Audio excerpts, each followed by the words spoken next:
Hi, I'm Bruce Johnson. During my 40 years of being in dental practice, I've personally been involved in 4 sales as both a buyer and a seller, and 3 of those did involve workback scenarios. So I just want to share with you 10 brief points that I've experienced that will hopefully help in making the workback successful for you. Number 1, always have a written contract that spells out all criteria. And this would first involve the exact time period, and I strongly feel 6 months minimum to 12 months maximum is an ideal time. That way you can typically go through the entire recall cycle and have all the introductions. Number 2 is in the compensation agreement.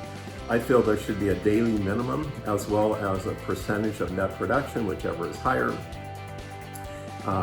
That way if there is a slow time or say the buyer prefers to do a lot of the involved like crowns and so forth, you're still going to have a daily minimum. And also make sure you list any family and friends discounts that you expect.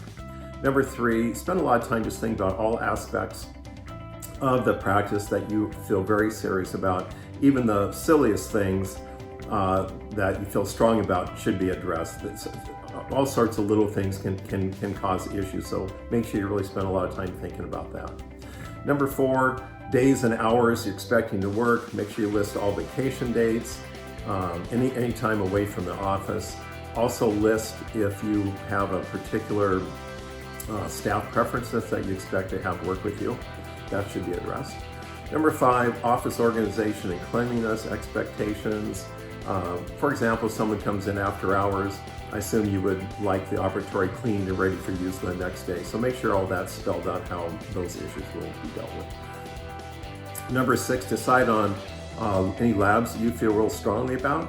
Obviously, high-end labs, a lot of cosmetic, they're going to be a lot higher lab fee, and so that increases the overhead drastically. So make sure that's well spelled out. Number 7, decide on any materials and systems that you want to use. If your use is, for instance, like a particular endodontic system, and then somebody comes in and say, well, we're going to change that over. If you're pretty comfortable with that, that could cause issues. So make sure you write out things that you really want to be using. Number 8, dental supply companies. You may have a certain company and a rep that you've dealt with for years that you want to continue in that relationship. So if that's the case, make sure that's spelled out. Number 9 is the treatment redos. Have a discussion about how the process should occur. The language is very important to avoid patients being upset and to prevent any bad feelings amongst the parties. Number 10, philosophies and treatment planning. Some prefer a very comprehensive approach, that's how they've been trained, and others may prefer a not so involved plan, and maybe they prefer to do more monitoring and more of a wait and see approach.